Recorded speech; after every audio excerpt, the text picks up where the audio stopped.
magandang araw po sa inyo lahat. Welcome po sa Makapili TV. Ito, pag-usapan po natin itong pautot ni Senator Hontiveros, yung pagsasampa po ng reklamo sa NBI para doon sa mga vloggers na inaakusahan niya na nagpapakalat nga daw ng video ni alias Rene. Pero dito may sinabi rito si Attorney Trixie Angeles na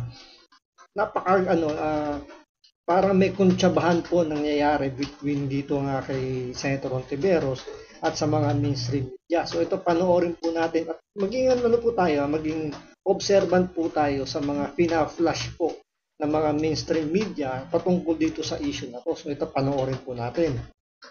Ni PBBM na si Trixie Cruz Angeles, veteran journalist na si Jay Sonza at sina Sas Sasot, Crisette Chu at Banat Bay. Wala pa raw impormasyon sa kinaroroonan ni Rene. Higit isang linggo mula nang nagpasaklolo siya sa opisina ni Hontiveros matapos umano. Ito guys, take note ha. Tingnan nyo yung caption doon sa baba na nakasulat, Senator Risa, kinasuhan mga nasa likod ng viral alias Rene video. So, kinasuhan. Yan po yung umiikot po sa mga mainstream media. Hindi natin sinasabing dito lang sa channel na to, pero lahat halos siguro ng mainstream media, ganyan po yung mga title nila. Kaya yan po yung tumatatak sa mga kababayan natin na itong mga vloggers, na DDS vloggers, sinampahan na ng kaso ni Senator Hontiveros. So, puloy natin. Umanong dukutin ng KOJC. Nanalangin pa rin ako para sa kanyang kaligtasan, pero gayunpaman kanyang magpaliwanag at Tapos ngayon tingnan nyo, yung caption naman ngayon, Senator Risa Hontiveros, diba yung pangalan niya, nagsampa ng reklamo sa NBI. So wala pa po itong, kumbaga hindi pa to umaabot sa korte. So walang reklamo pang, ibig sabihin parang wala pang kaso na naisasampa sa korte. Ngayon, ang nangyayari pa lang, reklamo pa lang yung isinasampa sa NBI. So wala pa pong kaso, itong mga vloggers, kumbaga ito pasasagutin lang ng NBI kung may katotohanan ba yung inaakusan nito ni Hontiveros. Kung bakit siya nagsisinungaling sa mga video na ito. Sa kanyang complaint affidavit, kunento rin ng senadora na isang araw matapos ang huling mga mensahe ni Rene ay lumabas na ang mga video sa Pagtanggol Valiente Facebook page. Kaya ngayon, pinatutukoy na rin ni Hontiveros sa NBI kung sino ang mga nasa likod ng account. 1 milyon daw ang sinuhol ng senador sa dating Senate witness para tumistigo laban kay Kibuloy at sa mag-amang Sara at Rodrigo Duterte. Nag-alok pa raw ito ng dagdag suhol kung titistigo rin siya kontra kina Senators Bongo at Bato de la Rosa. Mariin itong pinabulaanan ni Hontiveros. Naglabas pa siya ng mga resibo, mga screenshot ng mga unang mensahe ni Rene para patunayang ito mismo ang lumapit sa kanya para maging Senate witness. Para sa agenda, Andrea Salve, Billionaire News Channel. Yun lang naman yung kinasasagot sa kanya ng mga vloggers. Tinatanong lang naman dito si Senator Hontiveros kung may katotohanan ba yung sinasabi ng witness na bumaliktad. Kasi tandaan ninyo, itong si alias Rene, witness niya to. Hindi naman to inilabas ng kung sino. Siya unang naglabas niyan. Siya ang gumawa niyan ng witness na yan. Ngayon, nung bumaliktad yan, tinatanong lang naman ng mga vloggers, hindi ng mga vloggers, pati mga nakakapanood ng mga video tungkol nga kay alias Rene, kung dapat bang, kumbaga tinatanong nila si Senator Hontiveros kung totoo ba yung sinasabi ni alias Rene. Kasi sinasabi nga ni Hontiveros, di ba, na sinungaling nga daw si alias Rene dahil binaligtad niya yung kanyang statement. So ibig sabihin, yung sinabi niya doon sa Senate hearing tungkol kay Pastor Kibuloy, kay Pangulong Duterte, tsaka kay Vice President Sara Duterte, yun ba totoo o kasinungalingan din? Pero siyempre pinaninindigan ni Senator Hontiveros na totoo yung sinabi ni alias Rene nung time na yun kasi under oath si alias Rene. So ibig sabihin, nanumpa siya na lahat ng sinabi niya doon during that time ay totoo at tawang katotohanan lamang. So pwedeng makasuhan si alias Rene. Kaya pinaninindigan ni Hontiveros na totoo yung sinabi ni alias Rene At puro kasinungalingan lang yung pangalawa, yung sa mga video, kasi hindi na under oath dun si alias Rene. Kaya dapat, ang unang niyang kasuhan dapat dito, si alias Rene, hindi yung mga vloggers.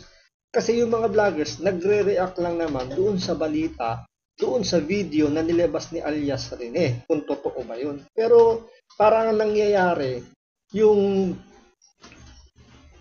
mga vloggers, dahil ito kilalang mga DDS vloggers, yun yung ginigipit ngayon dito ni Ontiveros. So parang, alam niyo, yung freedom of speech ng mga vloggers, sinasakal na ni Ontiveros. Pero pag yung freedom of speech, galing sa kampo niya, at yun ang babatikusin, ang lagi niya isisigaw, bakit yung karapatan ng mga witness niya yung pinipigilan. So napaka one-sided yung mga gantong klaseng tao na gusto puro sila lang yung entitled sa mga ganyang karapatan. So tuloy natin to. Agad namang bumuwelta mga vlogger na pinaiimbestigahan ni Senador Risa Ontiveros. Mensahe ni Jason sa senadora, kung napahiya siya sa umano'y pagbaligtad ng kanyang testigo, problema niya raw yun, huwag na raw siyang idamay. Kinwestiyon din ni Totoo naman yun na napahiya dun si Ontiveros kasi siya nag-create ng witness na yun tapos bilang bumaliktad. So yung kredibilidad dito ni Ontiveros nasusunog. Kaya nga sabi ni Atty. Topacio rito parang kumbaga yung sinabi pala ni Atty. Topacio na talagang yan yung gawain daw ni Ontiveros, yung gumawa ng mga fake witness kasi pang strike 3 niya na yan Sinabi na ni Atty. Topacio, 3 beses niya nang ginawa yan. So, ibig sabihin, may pattern talaga na yan yung gawain ni Senator Ontiveros. Kasi ang tapang ni Atty. Topacio. Inamon niya si Ontiveros, nasampahan siya ng kaso. Diba? Pero, bakit hindi sinampahan ni Ontiveros etong si Topacio? Kasi, siguro, alam niya may hawak na ebidensya si Atty. Topacio kaya hindi niya magalaw-galaw, hahayaan niya lang magsalita or talagang dahil siguro hindi naman mahilig sa social media si Atty. Topacio, ini-ignore niya lang kasi hindi naman makaka-apekto yun sa plano niya sa 2028, unlike kasi sa mga vloggers na maingay yan hanggang 2028 kung tutuloy si Ontiveros na tumakbo bilang presidente. Tutuloy natin ulit. din ni Crisette Chu ang pagdamay sa kanya sa kaso. Anya nagpapa-victim lang si Ontiveros at tila balak silang tanggalan ng freedom of speech. Isa pa yan, di ba? Totoo naman. Parang nagpapa-victim play dito si Ontiveros. Parang siya yung kawawang-kawawa. Kaya nga, di ba sabi niya, ni Pulong Duterte, cry baby nga daw tong si Ontiveros. Kasi pag sila yung bumabatikos, okay lang. Pero pag sila na yung binatikos, nag-iiyak na parang sila yung kawawang-kawawa. Tulad yung nangyayari ngayon, papasaklolo siya dahil binibira siya ng mga vloggers ngayon tungkol dito kay alias Rene. Para naman kay Sasot, dapat ding idemanda ang mainstream media na mas nauna umanong nagpakalat sa mga sinabi ni alias Rene. Yun, ito maganda rin itong sinabi ni Sasurgando Sasot Totoo naman, kasi mostly yung mga vloggers, nag-aabang lang yan sa balita. Ngayon, yung balita, yun yung ginagawa nila ng reaksyon. So, mas pa ang media na sila yung unang pumipick up ng mga ganyang klaseng balita, pero bakit walang kasamang media doon sa sinampang reklamo ni Ontiveros sa NBI?